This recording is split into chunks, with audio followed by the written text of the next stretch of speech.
In the NBA, I don't think there's a single topic where everyone is in agreement. In all my days, all the debates, takes, forums, media, I have never seen everyone come together and agree on anything. Until a few days ago.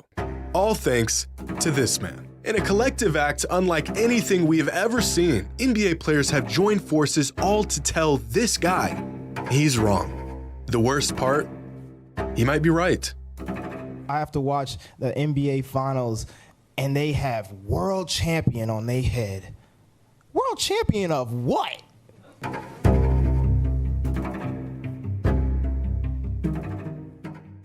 Really excited to announce the sponsor of today's video, BetterHelp. No matter your age, your spot in life, or the experiences you've been through, we can all use a helping hand, someone to talk to. Therapy can be an intimidating thing. Opening up and sharing your thoughts and feelings can be a tough thing to do. But BetterHelp is here to help. BetterHelp provides individuals with professional, affordable, and convenient therapy on their terms. Maybe you're an athlete who's struggling with the pressure of performance. Maybe you're entering a new phase in your life and feel a bit overwhelmed. We've all experienced times of anxiety, fear, depression, and it can be hard, but you don't have to go through it alone. BetterHelp provides quality therapy online at your convenience. And with a broad range of expertise in BetterHelp's 20,000 plus therapist network, you will have access to help that may not be available in your area. Getting signed up is super easy. You just fill out a questionnaire to help assess your specific needs, and then you get matched up with a therapist in as little as 48 hours. And right now, you can join 3 million plus people who have taken charge of their mental health with an experienced BetterHelp therapist. Get 10% off your first month at BetterHelp.com/JxmyHighroller. That's BetterHelp.com/JxmyHighroller. Not very often do the worlds of track and field and basketball converge. I would know. They're my two favorite sports, and they virtually exist in two different planes of reality. But a few days ago, the two sports collided, all thanks to one little interview that got blown completely out of proportion. So what better opportunity for me to blow it even more out of proportion? You see this guy right here? This is Noah Lyles. He's the fastest man in the world. And this past week, he pulled off the coveted triple gold at the 2023 World Championships, winning the 100, the 200, and the 4x100 relay, a feat that hasn't been pulled off on the world stage since 2016 by an athlete y'all may or may not be familiar with, named Usain Bolt. Yeah, Noah Lyles is really good. And after his historic week on the track, Lyles had some strong words about the idea of being a world champion and how some leagues use the title when they probably shouldn't. That hurts me the most is that I have to watch the NBA Finals, and they have world champion on their head. World champion of what? The United States? Don't get me wrong. I love the U.S. at times, but that ain't the world. That is not the world. We are the world. We have almost every country out here fighting, thriving, putting on their flag to show that they are represented. There ain't no flags in the NBA.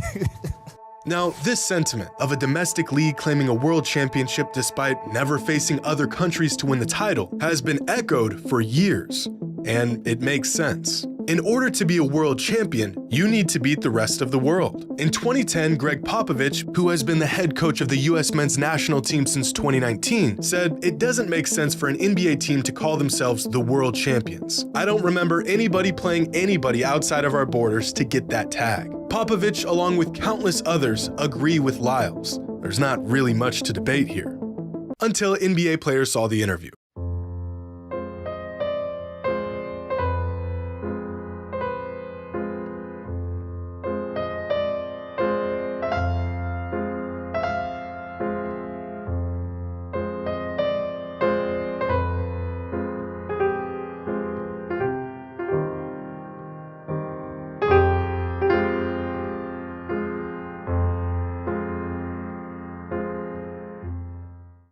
In the most unanimous voice of opinion I've ever seen in my 7 years covering the NBA, players across the league chimed in on the discussion. Kevin Durant, Devin Booker, Damian Lillard, Draymond Green, Aaron Gordon. The whole damn NBA pulled up to drop off their 2 cents about Noah Lyles' comments. Have you ever seen anything like this? This man had the whole league descending on him over a few words. Every single one of them in universal agreement that the team that wins the NBA Finals are, in fact, the world champions.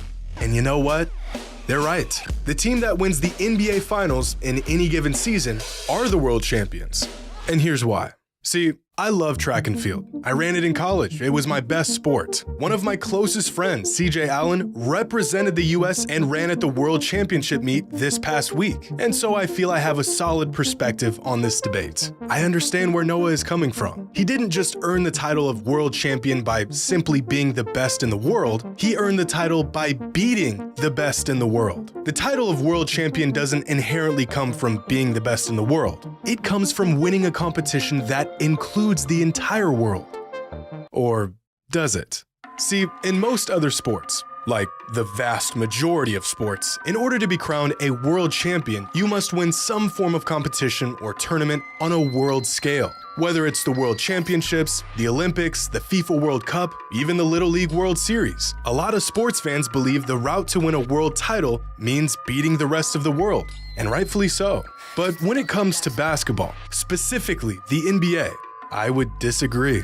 The NBA, despite the word national literally being in the name, is a league comprised of the best basketball players in the world. It isn't some second-rate league. It isn't a sport that's only played here in the States. It is by far the best basketball league on the planet. In fact, out of 537 active NBA players, 128 of them are international players. That's 24% of the league. The OKC Thunder have 9 international players from 5 different countries on their roster alone. Unlike a sport like American football, which is almost exclusively played in the US, basketball is a worldwide sport with leagues around the globe. The best players from every country all ending up in the NBA.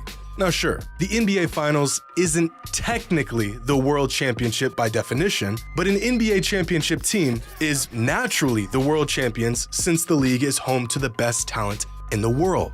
Would it be anything more than a formality to send, let's say, the Denver Nuggets to Spain to play the Real Madrid basketball club, parade around the world to prove they are definitively the world champs? No. And yet, that is exactly what some NBA teams do. Since 1984, and held nearly every year since, a handful of NBA teams play exhibition games against international teams. And since 1984, there have been 178 of these NBA team versus international team games. Of those 178 games, NBA teams have won 161 of them, giving NBA teams a win percentage against international teams over the last 4 decades of 90%. In fact, the NBA's record against international teams over the last 42 games is 41-1.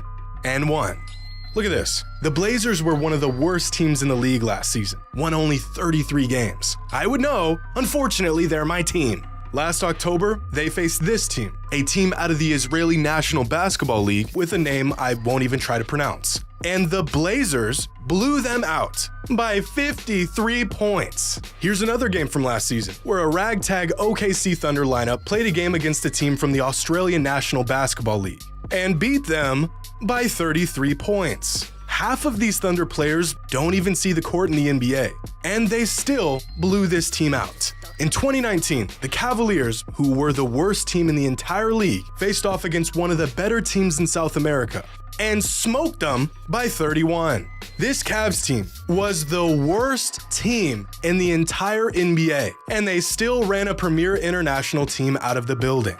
Just look at these results from past games.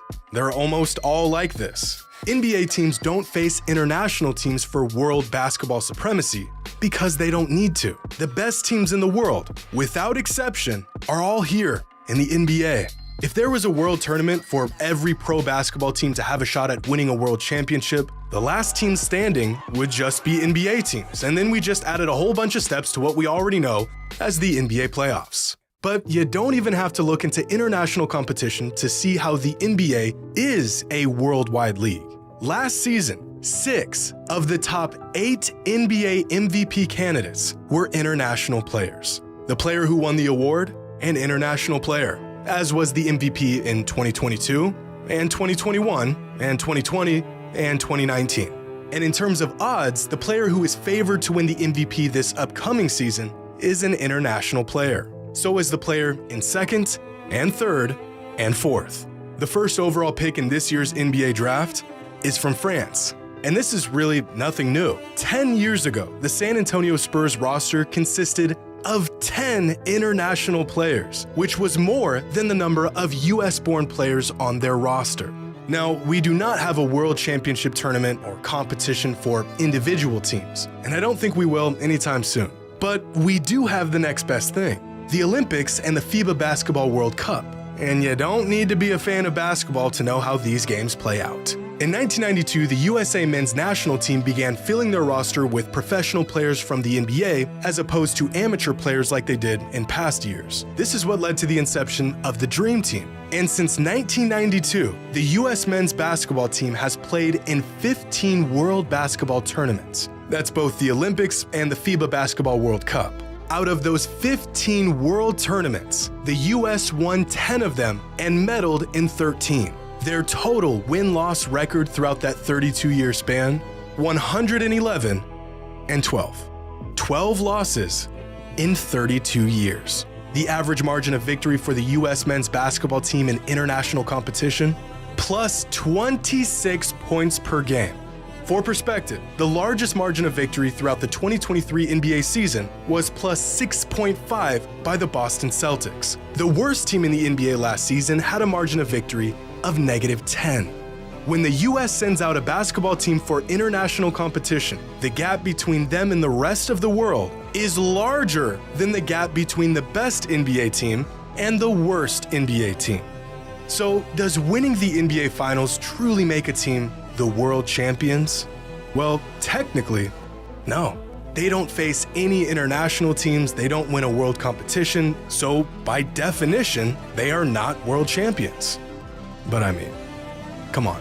This argument is sheer technicalities and semantics. You point me to the team outside of the US that can beat the Denver Nuggets or the Miami Heat, the Boston Celtics or the LA Lakers, and I'll point you to a world champion. Being the best in the world doesn't simply make you the world champion, and beating the best in the world surely does. But what if the best in the world are all playing in the same league, and you and your team are the winners of that league?